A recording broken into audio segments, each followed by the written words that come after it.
It's recording, Maureen. Okay. So welcome everyone to the second virtual community meeting to discuss NPA 2022-0023.01.sh.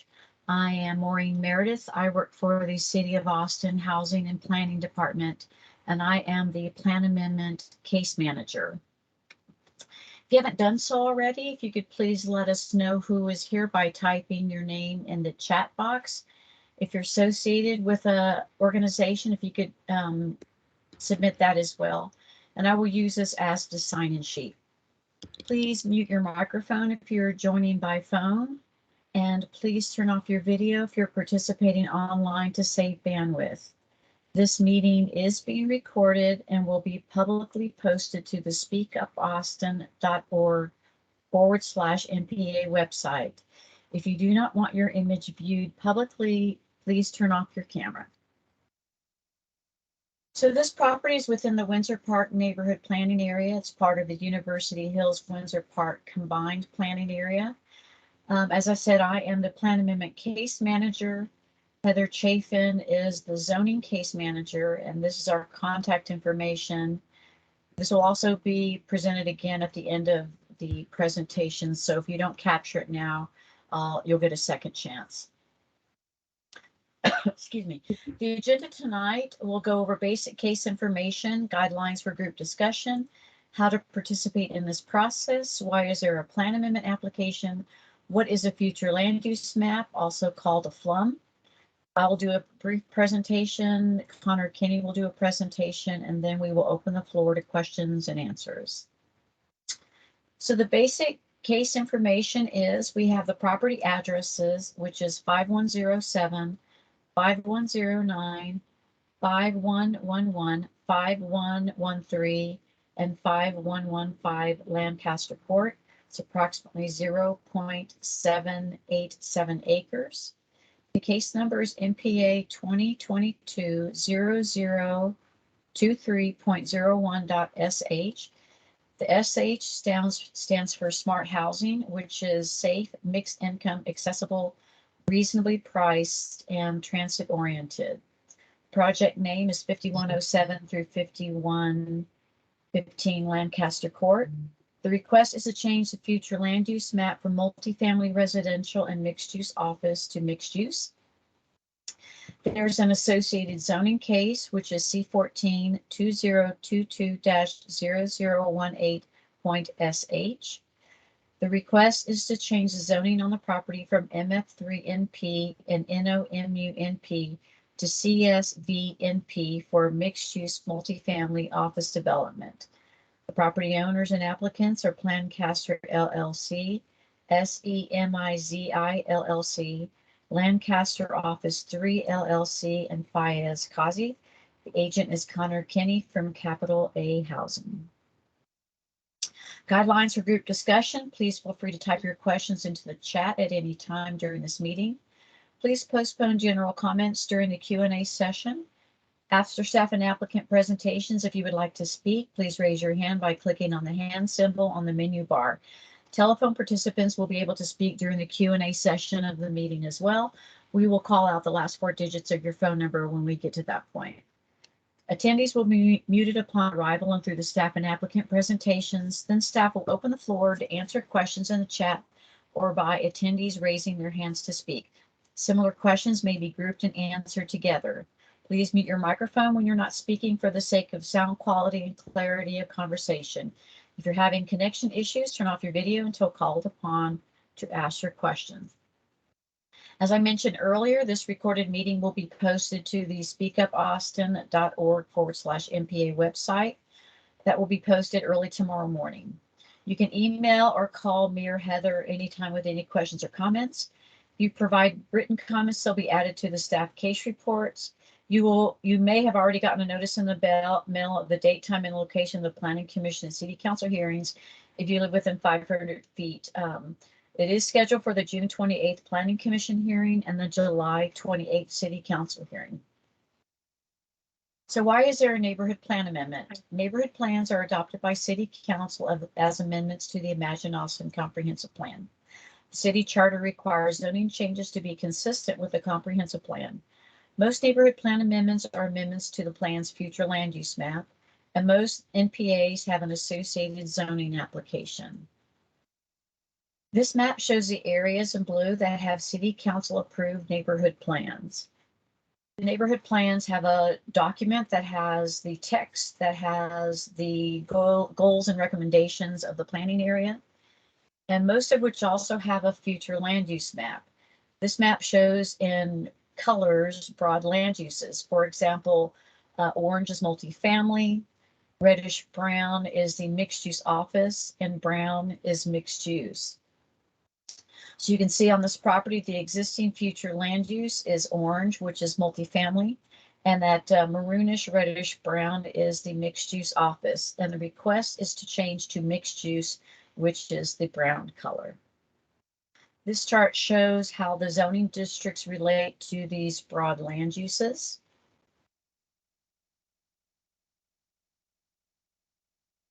This is a map that just shows the aerial photo of the 5 tracks. It's just south of East 52nd Street, just north of East 51st, and to the east of Lancaster Fort.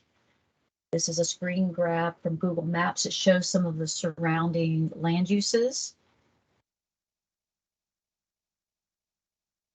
This is the future land use map again that shows the colors of the land uses around the property. To the north is multifamily, to the east and southeast is mixed use, to the south is mixed use office and mixed use, to the west you have mixed use office, multifamily, and also mixed use.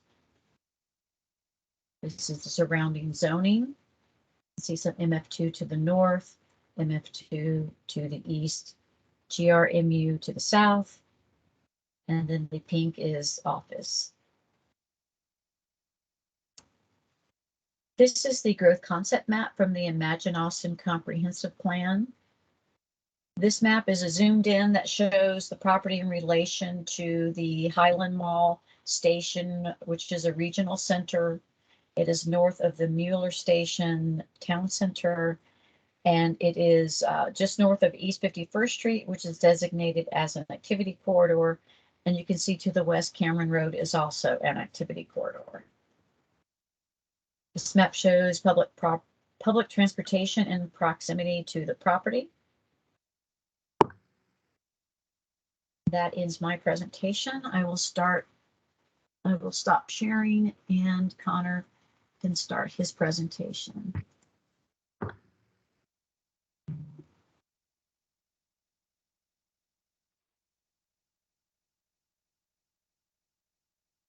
All right. I think most of the folks here were on last week, so I'll go just a little bit quicker through the presentation, but we'll still go all the way through it.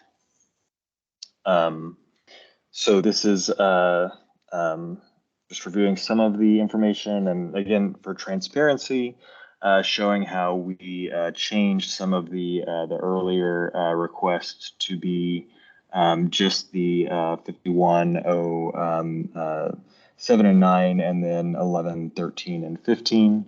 That's why you see the changes here in some of the things. And then we also removed Cloverdale site, which was part of our original request. The 5107 and 5109 are to be owned and operated by Civilitude Engineers and Planners. 5111, 13, and 15 are to be owned and operated by SAFE Alliance, 100% very low income affordable housing for victims of domestic violence, sexual assault, 24-hour desk coverage, on-site support service. And then 5107 and 5109 are there, and you can see this here, for the to be essentially a replacement for this office building here, which we had to trade for 5113 in order to build the Safe Alliance project. So we are currently losing our office here, and in order because the developers of this super block across the street, which are requesting between 90 and 120 feet of height right now across that entire super block, They wouldn't sell just this 5113, so we had just to swap them lots, and so we are going to be out of our office and needing to replace it, and so we're going across the street at 5107 and 5109 is the proposal. So here are the lots. I did get a request last week to trim some of these maps and trim this last lot off of the maps. I have been on vacation, so I just haven't quite gotten to that yet, but by the time we get to Planning Commission and City Council, this will be trimmed. We've already looked at some of the land use maps with the city. As you can see, all of the lots except for the last two are already designated for commercial use. So it's really about kind of converting these last two lots on the end from multifamily to more of a commercial mixed use category. In relation to some of the core transit corridors, which are pretty key to the selection of this site, some of the differences in entitlements, and really the main differences. I mean, the project, all of the lots currently there are currently zoned to 40 feet. So actually, in terms of height, under affordability unlocked, because this is a 100% affordable project, the current height of the building could be the 60 feet right now. The difference really is in between the building coverage and the impervious coverage. Again, if you look at the use here, because of the multifamily surrounding, compatibility isn't really an issue. It's really about the impervious coverage. We've gotten some concerns about that, and that's totally understandable. Some of the folks who are living in this area here, they're downslope from some of these lots. This lot in the middle is entirely covered in concrete, pretty much. And then I know because I live in the neighborhood, the other two lots have that clay content soil that gets super saturated after a couple of minutes of rain. And I'm not surprised that then the flow downhill is into this area. The good news is that while right now, because they are single family use, there has been no required runoff mitigation whatsoever. Under the redevelopment, the City Planning and Development Services Department and Watershed Protection Department will require us to fully model and install runoff facilities such as that there will be no increased runoff whatsoever. And so the runoff situation should dramatically actually improve when the lots are redeveloped.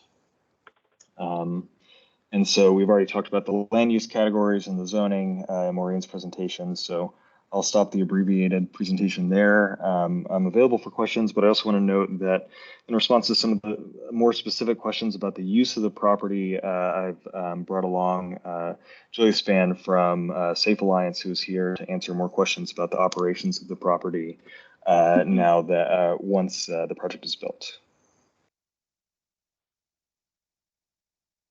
Thanks, Connor. This is Mark Walters with the Housing and Planning Department, and I'll be facilitating this evening's discussion. We have a hand up. So would Jane Parker, would you ask your question or make your comment, please? Sure. If Connor could pull up his presentation again and show, it was one of the first three slides where it showed like an elevation map. That one. So is that really to scale? Because that doesn't look like a 5-story building or 60 feet. The person who made this, I don't have them here. I'm sorry, I can't tell you that for sure. It does not. These buildings will seem. It looks like a maybe 2-story. You can tell this one here looks like it's 2 stories. It's clearly not right now. Yeah, I would say the vertical scale doesn't seem to be ineffective. Accurate. It's not really accurate. This is a 3-story building. Yeah, and it looks like it's just one. Yeah. So for everyone who, just imagine 5 times that in height is what we're looking at. So I just want to emphasize that the site is currently permitted for 60 feet with an affordable housing project there. So there's actually no effective change in height under this rezoning. Well, but there will be a big change when the building is built. Yes, but it is as you know, has been there for decades under the current zoning. The currently permitted height for an affordable housing project is 60 feet there. So no rezoning would be necessary for a 60-foot building. Okay, we have a question from the chat from Sandra Ramirez. Will the new Civilitude office have parking to free up Lancaster and East 52nd Street? Yes, the plan is to have a full story of parking on the first story of that building. Okay. But I thought you said that they were going to provide 5 parking spaces in the last I think presentation. that would be the difference between the green Safe Alliance building and the blue Civilitude building. Okay, so the blue Civilitude is providing sufficient parking for its employees, but the green, the Safe Alliance plan is to only have 5 parking spaces, correct? We are still working on the design, and our Safe Alliance is a development partner here, and we're trying to work with them to hopefully also as well provide some, so especially some evening parking there on the blue portions of the site. And what's the orange? What is the orange on the site? Are those The the orange is no longer that part are of this not, proposal. they are not part of the proposal? That's Is correct. that, it's just hard to see the numbers. Okay, thanks. We have another hand raised. Julia Span, would you unmute and ask your question, please? Hi, I actually don't have a question. I just wanted to take a moment and introduce myself to folks. I'm Julia Span. I'm the CEO at the Safe Alliance. Been doing the work at Safe since 1995, so a really long time of building shelter and housing of all types for victims of violence, and including kids aging out of foster care. So if I may take a moment and address parking, is that in the many years that we've been providing housing for victims, we find that, especially victims that are homeless, don't have vehicles. So we had the first kind of reaction that you had, Jane, like, oh my, that's all the slots. That would be tough. But once we go in and study, if you come to our site, you'll see that our housing sites have vacant lots with very few cars in them. So we're still working at addressing it. We might be able to get in a couple more slots. We might have to purchase a few slots from Civilitude.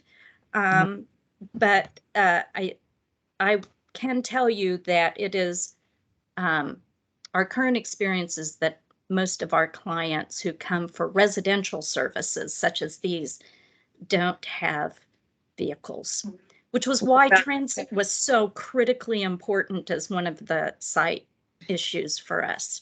What about staff? How many staff will be there? Yeah, there's going to be, at any given time, there'll be at least one staff overnight. And then during the day, there would be 4 or 5. And again, we've been talking to Civilitude about being able to have some staff parking in their spots.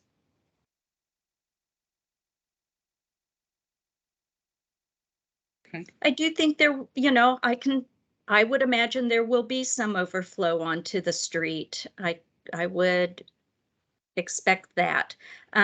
While we'll have a certain number of case managers where they're actually doing office sharing, and so they're going to shift days when they're going to be remote working and in-person working. So during the day, you'll find that there'll probably be 3, 4 people on site. There's going to be a director of the project. There's going to be case managers, and then there's going to be the staff that we call either resident advisors or guest advisors, that are the 24/7 staff that are there all the time. And that's 1 person per shift. The nice thing for us is that y'all know we operate the Austin Children's Shelter that is just down the road at 51st and Manor, at a little bit off 51st. And so it's really close to that campus so that we can also share resources and help each other out from the multiple campuses. And I guess the other thing that I would just like to say is hello. And I really do hope that we can be good neighbors to y'all, understand what your concerns are, and work together to address those, and have a community that really is safe for everybody there. And so I'm thrilled that there are so many people from around the corner. I'm glad to meet you. Okay, thanks. We have a question in the chat from Lee Howson. Okay, it's a little long, so I'm going to read it out. It's probably directed towards Connor. My question is about the height and our concern at the verandas at 52nd Street, as their HAO president representing several folks with concerns about the height and impact to our green space where we grow vegetables and fruits for the community. My understanding is that the height of the new developments, even with the very recent changes from City Council limits heights for new buildings within 100 feet of a single family zone building / lots, is this being waived? Because it seems to be several of these within the map area I can see. And that's just the first of a multi-part question. So Connor, do you want to address that? And then after these questions in the chat, we'll go to the folks with their hands up.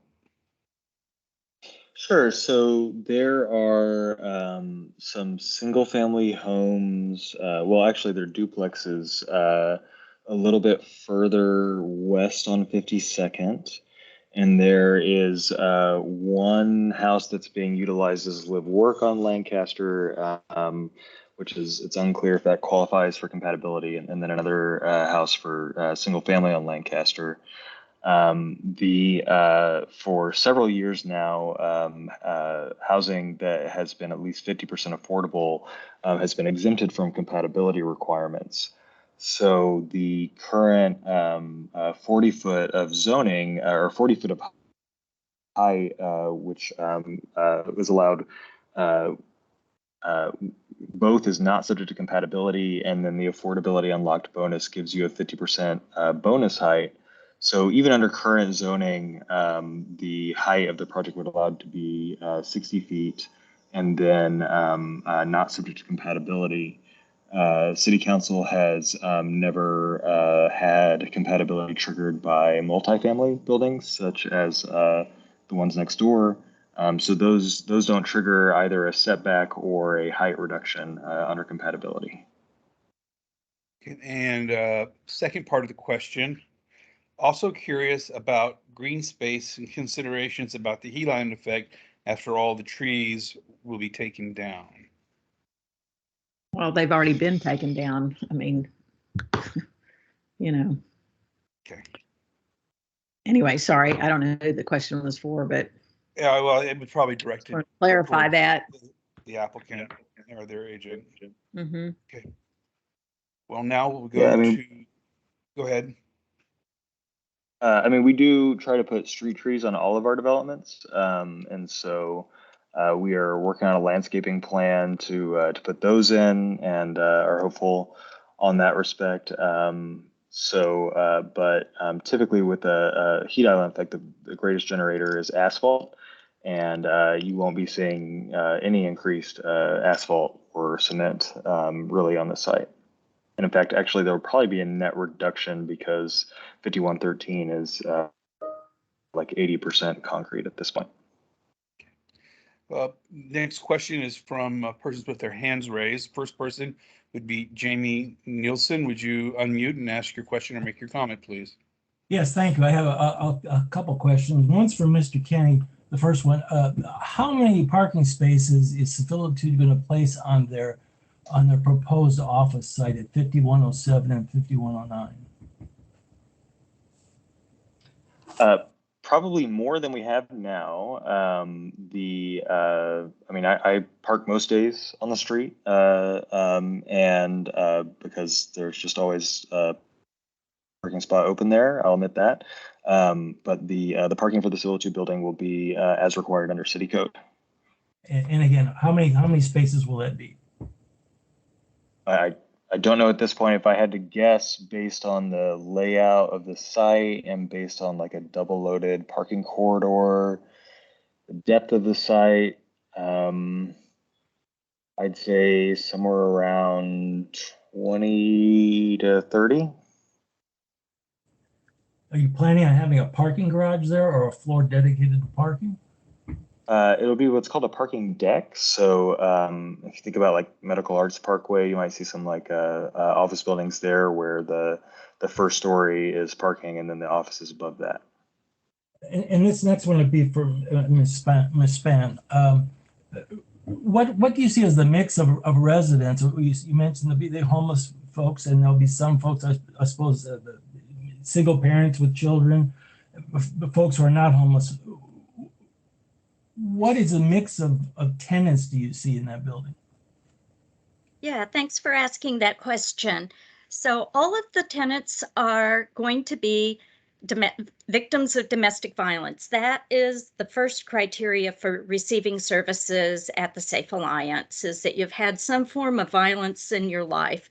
So that can be domestic violence, it can be sexual assault, it can be that you've had child abuse and you've aged out of the foster care system. The vast majority of our clients are women, though certainly occasionally there are men, and some of them will have children with them. So that's why we've done a mix of both efficiency units and some 2-bedroom units. So it won't be for families with large children, or large families with lots of kids. And if they have lived in shelter, that means they are homeless. And so they meet that definition because of having to flee a home that was unsafe, and and the trauma that's occurred from there. So they will be homeless, and will be mostly women, and some women with kids. How does the 60 unit size of this proposed facility, is that a large facility in terms of what Safe Alliance operates, or is it about medium, or is it, I'm trying to get a sense, is this one of your biggest projects? No, our biggest project is a 184 unit apartment community that's an affordable housing community. Not all of the folks living there have violence and trauma in their lives. And so we really did not want to go above 60 units. We were offered to consider another community that could put 100 units on it, and that felt way too many for us. That, when we're designing, we're trying to think about all the multiple needs of people that have had violence in their lives. And so you have to really think about trauma-informed design as you're doing it, about what makes people feel safest and be able to recover. And at a certain point, it's just too many people in the environment. And so a smaller complex with 60 units is about the most that we would want to do. As you can imagine, the need for this kind of housing is enormous. And so we had this sort of dual pressure, if you will, to need to build as much housing as we possibly can, but then we just drew this very hard line in the sand that we did not want to go above 60, because we know as operators of housing that that's about, you don't want to go above that for multiple folks with a lot of trauma. Well, thank you. That's all the questions I had. Thank you. The next person with their hand up would be Scott Richardson. If you would unmute and ask your question or make your comment, please. Hey there. I guess, pardon my ignorance for this, but I guess my question is more for the city folks that organize this. Like, what is, I heard in the last meeting that I watched online, I think I heard Mr. Kinney say that that this is already approved, that this is moving forward. So I just don't understand really what the purpose of this meeting is. Well, first of all, you locked up and I didn't hear most of your question. Oh, no. I guess I'm just trying to understand the purpose of this meeting. Like, is this project already like approved and moving forward? And well, you're just no, listening to our concern? It has to go through the public hearing process, which Maureen mentioned earlier. First part of that public hearing process would be for the Planning Commission, and they would either make a recommendation, make a positive recommendation, and they may recommend against it or make no recommendation. Right. Then it goes from there to the city council. The purpose of this meeting is a statutorily required meeting that's in our code, that when a neighborhood plan amendment application is filed, Maureen would schedule the meeting, and it would be an opportunity for the applicant and or their representation to present information and answer questions from the community. Well, very good. So I appreciate that. Appreciate the opportunity. And thank you, Mr. Kinney, earlier for addressing the And Ms. Span. I would just say, we're definitely a tight-knit community here. Martin shares his vegetables with everybody and whatnot. So I would just like to thank you for coming on camera and addressing some of our concerns about safety and parking, and would surely want you guys to consider a few more parking spots so we don't end up like what we did with Civilitude parking all up and down the street for a while. So I appreciate everybody. Thank you very much. the next person with their hand raised is Will Heathcott. If you would lower your, unmute and ask your question, please. You are still muted. It's not a meeting. Sorry. This is Steele, actually. His wife were both here together. So, Julia, these questions are for you particularly. I think we asked Connor last week, but just want to kind of hear it from you and understand where you're coming from. I guess just understanding the intent for the residents. So obviously, this isn't transitional housing, and trying to understand what the long-term vision is. What does that vision look like for these residents over the next 1, 3, 5 years? Yeah, thanks for asking. This is being designed as permanent housing. It's being funded underneath structures that are for permanent housing, structures that are considered permanent supported housing. So people who need a lot of supports in order to live their fullest and best lives. And what we find is that folks that have real complex trauma need time to get there. There could be people who will live here for many years, that this is their dream home and they love it and they love the neighborhood and the community and want to stay. There might be some that after 2, 3, 4 years are in a new and healthy relationship and want to move on, that the spaces no longer fits their family and it would just be like anybody else that's living in a home that's rental home. So you would probably see folks from both of those areas. You would probably see the younger folks more likely to be moving faster, and some of the more mature folks might stay longer. We have some folks that love staying with us and want to stay a long time. We have other folks that once their trauma feels really resolved, they don't want to sort of dwell in an environment that is still keeping them, that still reminds them of their trauma, perhaps. Sure, that makes sense. And I understand that this type of housing will be, it will be capped at 30% of their income, regardless of what the income is. So, essentially, it doesn't seem like there's any incentive to kind of move out of this housing into their own place, unless, of course, as you mentioned, there is, reminders of that past trauma. Or if they get into a new relationship, a new family, they've managed to have a job and they want to live someplace that's going to be bigger and fit their family better. Sure. Sometimes you might have victims that as a result of the violence, Child Protective Services taken their children away. And one of the things that they're working on very hard is doing all the things to have their children reunified with them. And after that happens, they might want to be able to move into a larger place. And if, given that this isn't any sort of short-term solution for these residents, what happens when, 50% of the guests or 20% of the guests or residents, I should say, lead successful lives, they're making enough money and they then have cars? How do you address parking at that point? Yeah, that's a great question. It could happen. Frankly, we see that what success probably means for people who have had this many barriers in their lives, the great jobs that pay tons and let you get the vehicles still don't come. There is a high reliance on public transportation for our folks. So even, we run a 184 unit apartment community that goes from 30% of MFI up to 60% units and market rates. And even there, we see lots of folks that don't utilize the parking spaces.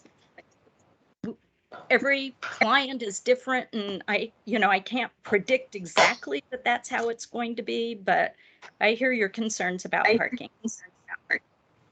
Okay, understood. And just to understand kind of the density of the building, it's 60 units, but understanding how many residents you anticipate per unit, particularly if this is domestic violence and there is a high anticipation of children. So, kind of just understanding how many people per unit and the overall kind of larger capacity.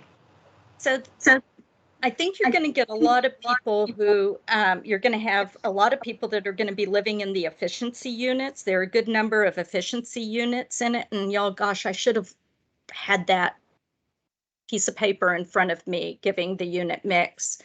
But they won't have kids with them. And then there's some one bedrooms. It's interesting that a lot of people that have experienced sexual assault really don't want a unit that is an efficiency. They feel the need to secure themselves more tightly in a one bedroom. So that is still very probable that it could be a single person. And then we have a much fewer number of 2 bedrooms.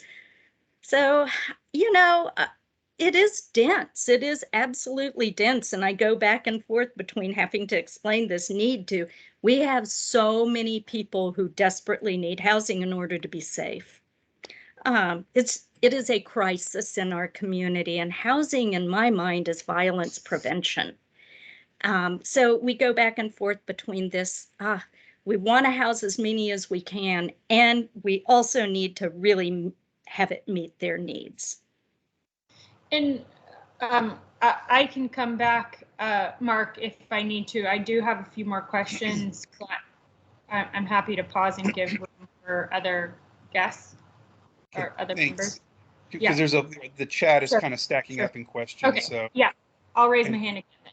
Okay. Thank you very much, Julia. Oh, sure. Okay, this question is from Sandra Ramirez. In the previous meeting, it was mentioned there were other properties considered, but this area was number 1 in the choice. What were the other locations considered? Julia, I'll let you speak to that. We gave you the choice. So. Yeah, so the other.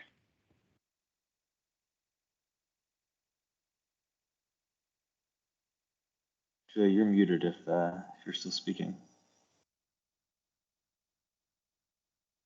Sorry, I just went backwards and took myself off camera and put myself on mute. The other location was, again, that 100 units that is called the Katy Lofts. It's in the Hancock Neighborhood Association. It was all efficiency units, and it was 100 units, and those were way too many. It didn't serve those people who would have who either did have children or might have children reunite with them. And it was just way too many units for us. We love this unit, this complex. It's so very close to our other campus. That has lots of, like, I can share our security things. So I can have our constable service kind of go back and forth between both campuses because they're, 4 or 5 minutes away from each other. If clients have special needs, we can distribute food and other things that they might need really quickly from the other campus. And so it's just, but mostly it's the amenities that are here that are so great. They can get very quickly down to the grocery store. They can, if they're ill, there's hospital and medical services. And there's so many places that have jobs that might very well fit people's needs and wants. Beautiful park, and even though this is a very dense and big urban property, my goal is to have it be beautiful. And and as a point of privilege, I just tell you that as a gardener, we have some rooftop space. We hope to have some gardens up there that we'll be able to share some vegetables too. I will match you my Armenian cucumbers any day of the week right now, though. Are you aware of how many trees that were cut down for this development? There were already trees, mature trees that were there, probably a dozen that the developers cut down before this plan was even approved. So, I mean, you're talking about having to replant trees. I know that's expensive, and I mean, it'll never be like it was before. But were you aware of that they cut down all of the trees? Connor has told me that, and it's my understanding that those were not heritage trees, that they were hackberries. That doesn't matter to the neighbors who have lived there and been able to enjoy those trees. I mean, seeing them being cut down was devastating. It was just, and plus it's just such an egregious disregard for environmental concerns. I mean, haven't they heard we need trees? It's just crazy, not to mention the affordable houses, the homes that they're planned to tear down. So, and our affordable homes that are being put at risk of flooding if they don't put in adequate drainage and such. I know they say that they will, but who knows? What sort of guarantee do we have that that's really the truth? We just don't really have any guarantees for any of these promises. Yeah, I can understand from y'all's perspective how incredibly unsettling it must be. I hope that our city permitting really will ensure that proper things like the right civil work underneath the ground is happening in the way in which it would, and that we would have oversight on developing that. I know Fayez is, and Civilitude is the parent company of the developers, and knows an awful lot about civil engineering. On our board of directors, we have a fantastic civil engineer that will be part of the planning committee and watching over it too, and we'll have input. And so, but I understand why y'all are nervous. It's a big change. When I spoke to one of the developers, Iyad Salim, and complained about that they cut down all the trees, just to give you a sense of his attitude, he said, "I can do whatever I want to. This is my property." So, and Yeah. could I take a minute to share my screen so I can show the floodplain map? Sure, just quick, because we have about Sure, 42 no minutes problem. and a lot of questions still. Okay, So, I'll do it real quickly. Oh gosh, okay, sorry. Oh goodness. Well, I've messed everything up now. we can see it. See it though. Oh, you can see it? Okay, Yes, we all can. right. Okay, well, see, I mean, this is the plan development. This is where we live. This is the floodplain map. So you can see how dangerously close we are to being in the floodplain. And just, I don't know, just given my interactions with the developers thus far, I just, to be perfectly blunt and honest, I don't trust them. And so that's just me, but it's just a little too close for comfort. It threatens our health and safety of our homes, our affordable homes. So anyway, that's my comment. Thanks. Can you unshare that? I'm trying, sorry. It's fine. Yeah, sorry. I'm trying to, gosh. If it was easy, it wouldn't be fun. Oh yeah. I know, my icon. Okay, here we go. Julie, this is Martin. If I may interject quickly, you mentioned something about planting trees and you will have green space, and you even described rooftop vegetable garden. How will this be realized? Like, is this just an empty talk, or will this be factored into the planning scheme, as in black and white, or is this just an empty talk, empty promises? I want to see black and white. Yeah, so the concept plans of the building have it shown on that, and the budget has it built into that. I hope I would not make empty promises. That is not my nature, and it's not as an agency that has relied on the generosity of this community for our 45 years in existence to do business. So black and white, it is still hard to believe this will be put to realization. So yeah, it's just all about talk, and I just want to see black and white. I think we all want to see this will be in place for sure. Yeah, so perhaps there can be a neighborhood meeting with y'all, and we can show you some of the concept drawings, but especially as those go forward, I would be happy to show you the plans and the drawings as we go forward. We should be good community partners. I mean, you hit it right on, and we should be good community partners. And this is not just like a one-party action. It involves the entire community. It's like we are all interbeing, we're all interrelated. I think that's the basic concept we ought to understand. Yes. So whatever you guys do or don't do will have an impact on us. So you mentioned something about this will be put into plan. Even before the city approves it, I think it would be much better so that we can gear toward approving instead of protesting. You know, things are still up in the air.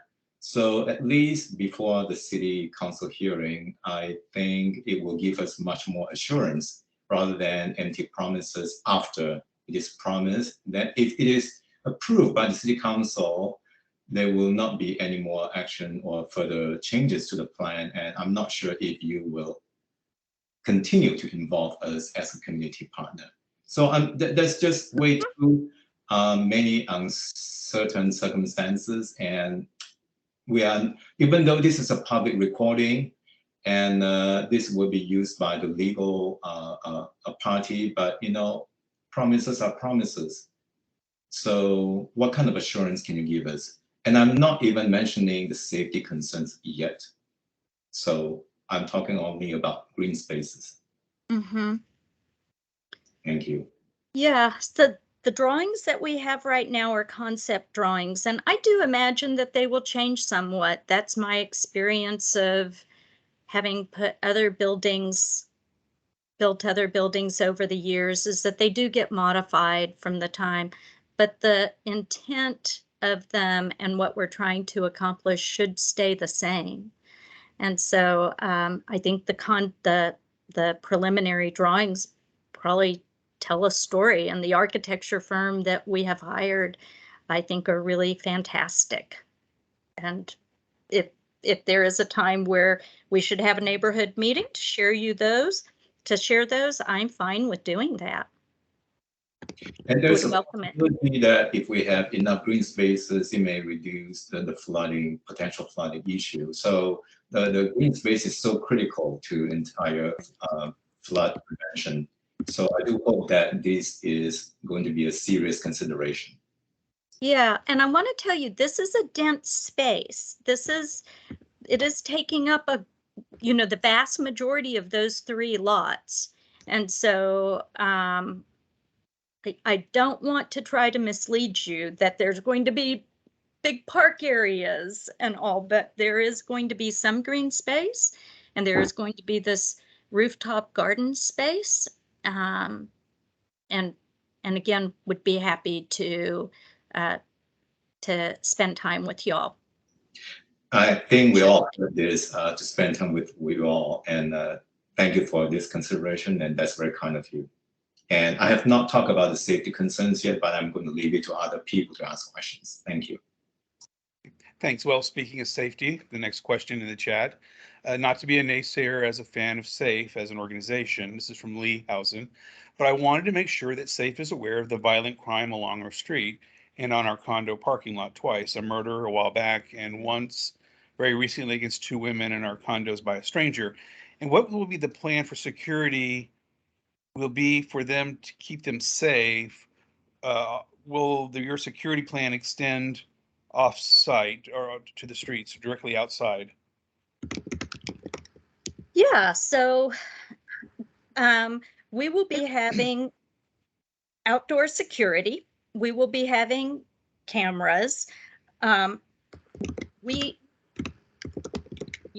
get into kind of a tricky area because you don't want to actually tell exactly what your security plan is publicly, but because then you're giving away your full security plan to people who might want to use it. What I would tell you about what folks have said previously when we have moved into a neighborhood is that they actually feel safer. We have a terrific relationship with the police.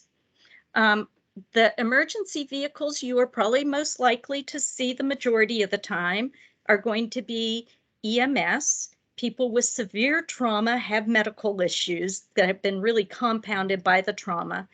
You might see police because people will get scared, so they might call the police more often. Our security will be focused both outward as well as inward. It will be controlled access.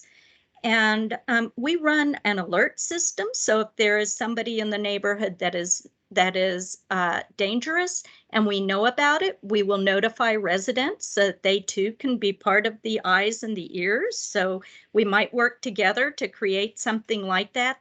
That's what we do. If a resident of ours becomes really in huge danger, the other thing we would do is if the danger comes from that person's abusive partner, then if it escalates, we would move that person to our emergency shelter where we can keep them safer.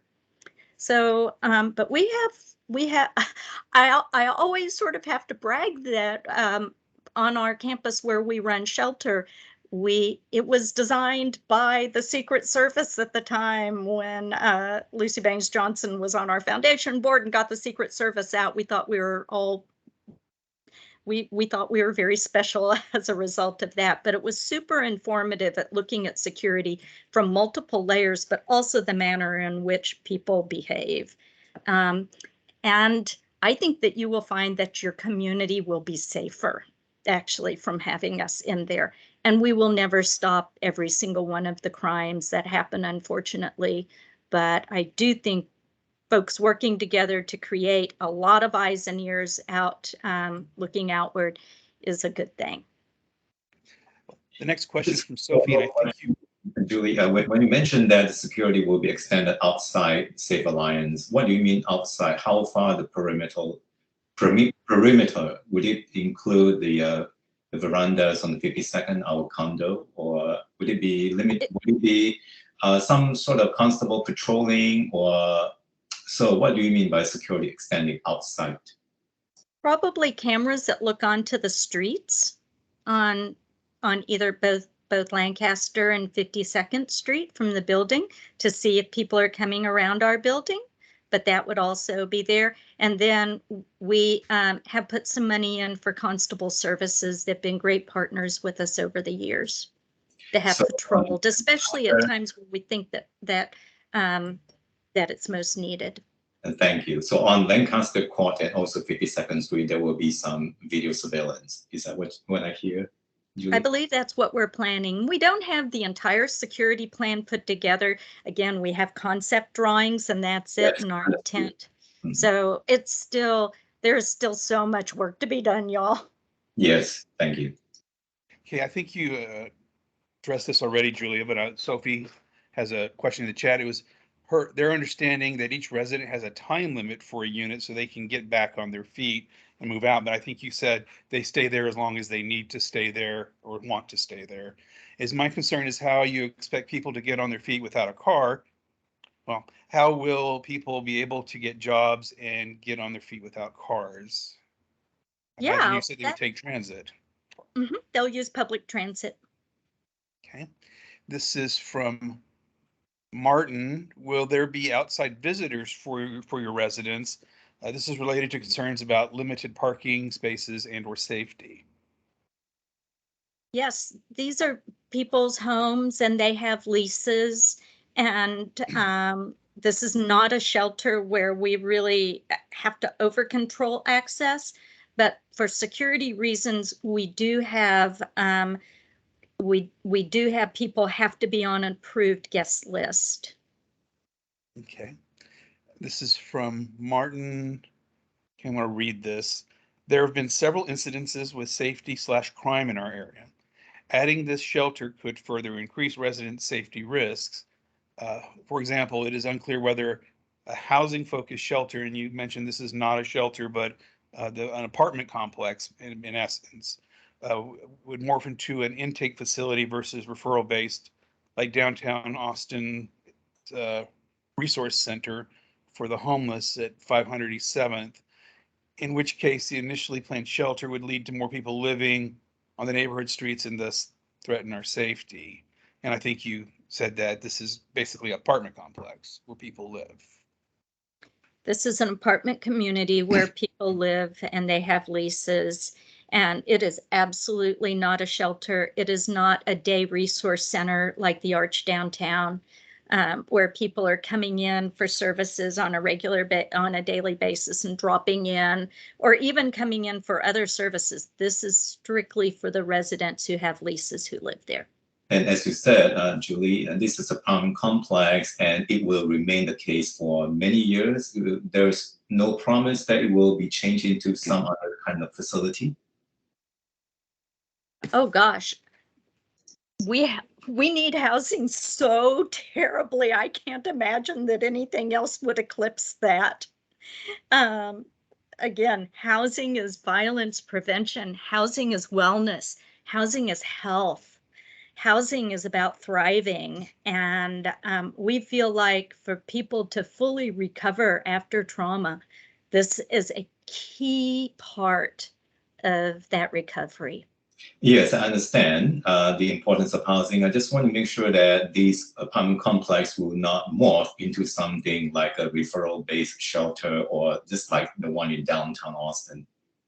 Yeah, I can't imagine that that would happen. And, you know, one of the security valves is some of the funding that we're receiving. It is for the purpose of permanent supportive housing. Okay. So we are tying ourselves into some very long-term contracts. Mm-hmm. Okay, it will remain such the case. Okay, thank you. Another comment, question from Sophie regarding public transit. So if they, I assume that's your future residents, can only afford public transit, then what are the chances they could afford to rent in Austin? Well, I can say that without a car, it's a monthly expense that that you no longer have to make a payment, pay insurance, maintenance, and gasoline. So if you can make it on transit, it is cheaper not to have a car. I think it's about $15,000 a year, $12,000 to $15,000 a year to operate a car. So, I mean, not to answer the question for you, but I know if you don't have a car, your expenses are less. Okay, this is from Lee Housen. Comment, not question. Concept plans and meetings would be wonderful, Julie. Thank you. Being partners is the one thing our condo residents value most. We have been scared off by developer actions, but we hope to build deep trust with whomever we are in direct neighbors with. Okay. This is from Jane Parker. Are you not concerned about the lack of green space for children living at Safe? I would like to see a realistic drawing of the building's height adjacent to our single-story homes. Jane, you that is actually one of the things that I was very concerned about. So I've been interested in what's going to happen across the way. I think it's my understanding that on the other side of Lancaster, that the development there might have wonderful park spaces and because this does not have room for the playscape or some of the things that we typically would put, like at our family shelter or in one of our supported housing communities. So yes, we are concerned about that, and we're really having to, we're hoping and counting on there being some wonderful new green spaces built in across the way. Okay, most And of the this is rest. Connor. If I could chime in here for a second. So the neighborhood contact team is currently considering an application for like the entire block to the west. And when you develop a space that big, the city of Austin requires you to dedicate parkland, and this is actually considered a parkland deficient area. So they will be requiring that parkland. I've seen the proposals from the current developer, and they are proposing a north-south strip, kind of mid-block, that there are, I think it's the Yellowstone apartments that are kind of mid-block there on 52nd Street, where they are proposing that basically the park kind of go around there, because I think maybe they haven't been able to buy out everybody in that strip. I think it would be lovely for both y'all and the residents of the Lancaster if instead of a disjointed, zigzaggy park that was halfway through that block, if instead, because I mean those owners made us trade our lot so they could complete that entire block, the new park that they had to build was just along Lancaster, along the length of it between 52nd and 51st. So selfishly, for the residents of the Lancaster in the future, I would love if the park was there. I think that would obviously benefit y'all, and I would just, if that is something that appeals to you, I would really encourage people to engage with the contact team on those developers are currently seeking the rezoning of that entire block. They're going to put a ton of stuff in there. I mean, 90, 120 feet is what they're talking about. If their park could be kind of ideally positioned for current and future residents there, along the entire western face of Lancaster, I think that would be a wonderful thing for the neighborhood. So that's just my kind of selfish 2 cents, and happy to help connect folks with resources in terms of advocating for that if there's interest. Okay. Thank you, Connor. Also, just as curiosity, how far walking distance is Bartholomew Park from the site, more or less? So I bike to work from further north in Windsor Park, so I can tell you that it's about a 5-minute bike ride. So I live over by Bartholomew. But yeah, so I think about a mile. Okay. Thanks, Connor. There's a question from Sophie. He says, do you have data that supports the safety of the community before and after? And I guess that is a question, I don't want to read into it, but I think crime data or safety data before a project and then after. Do you have any type of statistics or data in regards to that?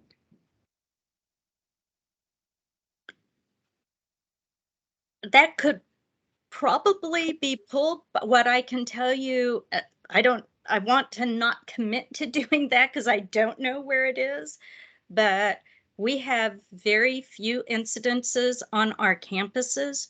When incidences do happen, it's about people trying to get into our campus because the way domestic violence works, and I apologize if some y'all already know this, is the abuser is looking for that person. They're not looking to create mayhem with others. They're looking for the person that they're trying to control and manipulate.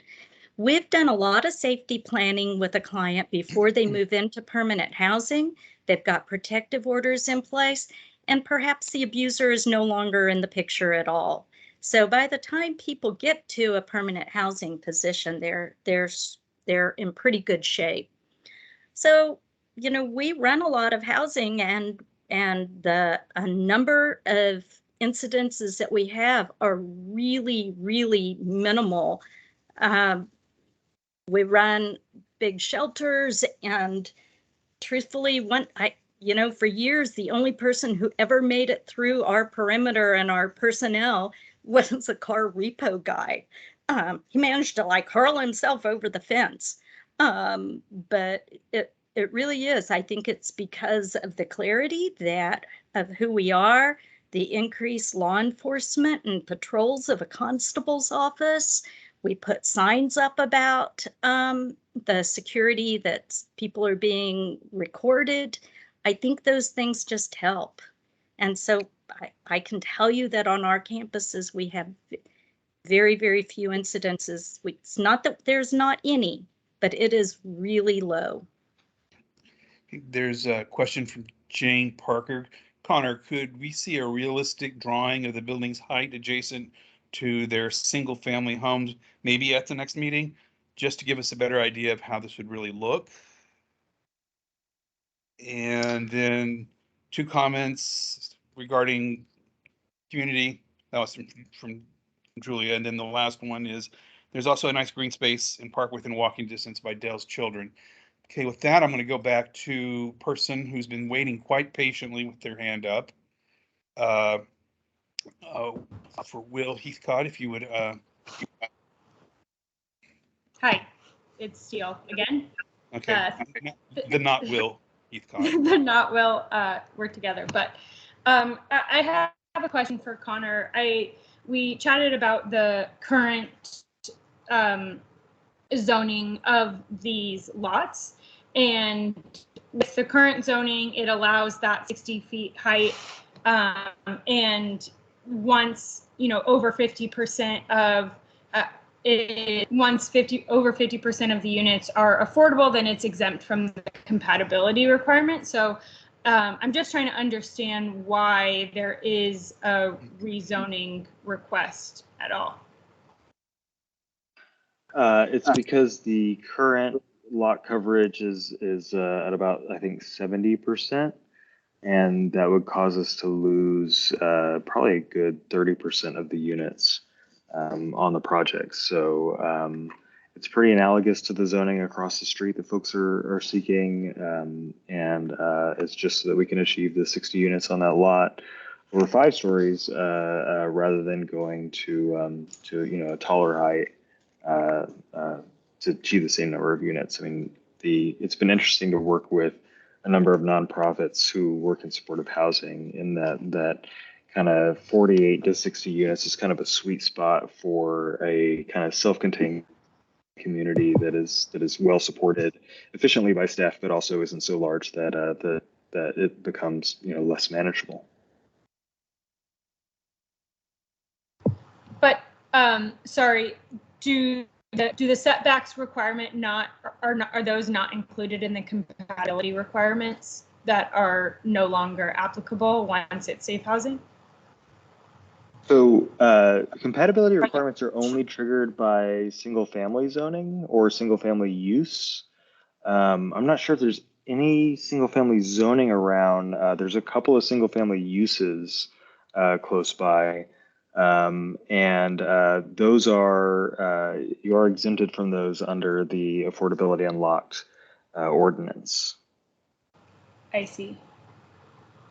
Okay, so just for whatever reason, City Council decided that a 1-story multifamily development like y'all have next door is just not included under compatibility. Okay, understood. And those compatibility regulations go back to I think the 80s. They've remained largely unchanged until just quite recently. So are there any more questions that people like to raise their hand? Okay, there's someone in the chat. Let me go look. From Katie Trauber. Is the issue that it needs to be rezoned to allow a larger footprint rather than height, Connor? That's correct. So in order to achieve the 60 units, we need to have greater lot coverage. And that would the CS base zone would allow for that? That's correct, yes. Okay. I believe it's the same. Let's see, it would be a rear setback to, I think, most of the folks who are here on the call. And if there is a difference, it's 5 feet of difference. Okay. So does anybody else would like to ask a question in person or in the chat? Okay, Sophie, you mentioned something about facilities. In a way, you mentioned something about facilities to help deter flooding. What exactly are these facilities? And that would be water detention facilities, correct, Connor? Yeah, so in this case, because we're looking at the efficiency, what we're probably looking at is actually what's called our underground detention ponds. And really what it means is that the easiest way for us to do it, and the way we'll probably do it, is that we'll file a site permit for both the Civilitude property and the Safe Alliance property.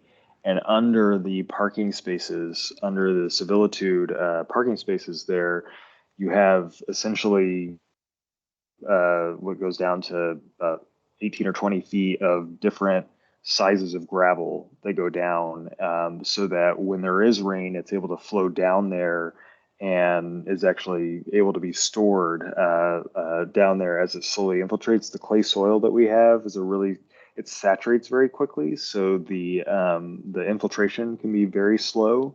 And the city of Boston currently and so this is just to speak to the gentleman who was speaking towards things being in black and white. So it's current city code, required that the civil engineers for this be required to show that the development projects will not result in any increased runoff. It is, I think, highly likely that I'll say decently likely that we might actually be required, the city council might adopt new regulations that requires to show that actually the runoff would not exceed what's called a greenfield standard, which is that there is nothing there. So in this part of East Austin, the standard is going to be based on that a light rain basically has kind of not much standards at all, but if you have a heavy rain, because that ground super saturates so quickly, that be considered as runoff. So essentially right now, the entirety of those lots, I'm sure y'all are familiar with the topography there. The stuff that's not covered in concrete is clay, and it runs right into y'all. And so I'm not surprised that y'all are having flooding problems, because from what I've seen, y'all's slab is pretty close to grade.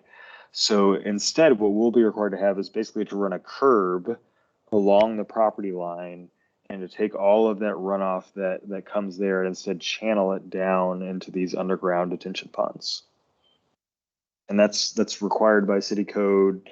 It doesn't need any kind of special agreement for this property. It's what's required, and it's one of the kind of peculiarities of city code is that the single family use, which is what these properties were developed under, although 5113, it's covered in so much concrete. I don't know what was originally done there, but it wouldn't be currently compliant under code.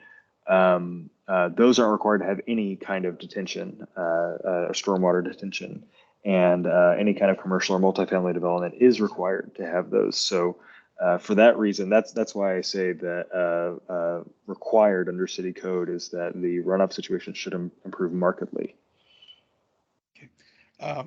Two more. One immediately from, Jane is asking you, Connor, do you think you'll be able to get a realistic drawing before you have you get back together with the community? We have some drawings. I don't want to promise what I can't deliver. I need to check back with our architects and see, because I think the question was about in relation. It's a single story homes there. I'm assuming that means I think, Jane, you're at the condos next door. So I don't know if they have renders that are kind of set in current place. So I'm going to check and see if they have those, and if they do, certainly. But we are, as an affordable housing development, we don't currently have any kind of tab with our architects. So I just want to check and make sure what they have on file. We just have to watch our budgets very closely on this. And Sandra Ramirez asked, will there be other community meetings? I think Maureen Meredith said that this is the last one that will be scheduled or held by the city, which does not mean that the applicant and the surrounding neighbors and property owners could meet on their own. So this will be the last city-sponsored meeting. With, of course, the planning commission meeting on the 28th. Yeah, I'm not counting that as that's a public hearing, and I interpreted a public meeting different from a public hearing. But I also want to yield to Julia in terms of kind of what she thinks the next best steps are for continuing this discussion. Yeah, I'm going to pop my email into the chat so that y'all can have it. I think that with the those of you on the call, the majority are the direct neighbors, and it would be lovely to get to know you, and we'll welcome you to one of our properties so you can see what it's like, and maybe we can have an in-person meeting at some point. But I will drop my information in, and whoever is kind of the lead on your group, please reach out to me. Does that work? Julie, this is very reassuring. I like your word, your promise of a community partnership. This is precisely what I'm looking for. Forward to working with you, even though I'm not an HOA president, but the housing is currently. So what you have offered is some sort of assurance for ongoing dialogue. My greatest concern is the green space and the security and safety issues. So I think to involve us to help design a plan and have ongoing dialogue would be the way to go, even before the city council meeting, so that we can be more willing to support the plan. Maybe what we could do, I wrote down that what I'm hearing from y'all, that your main issues are safety, parking, flooding, and green space. We did a focus group with people who've lived in housing before, and to get their input. We weren't able to incorporate everything they did, but it was very helpful. And so I'd be happy to have another meeting. Again, my email is in there. Lee's already responded and set it up. Awesome. And you know, we can meet and figure out how we can be good neighbors, and we might not always agree, but we can sure be good neighbors and work together to have a nice community. That's my goal. And my goal is to really absolutely try to create more deeply, deeply affordable housing for people who've been so hurt.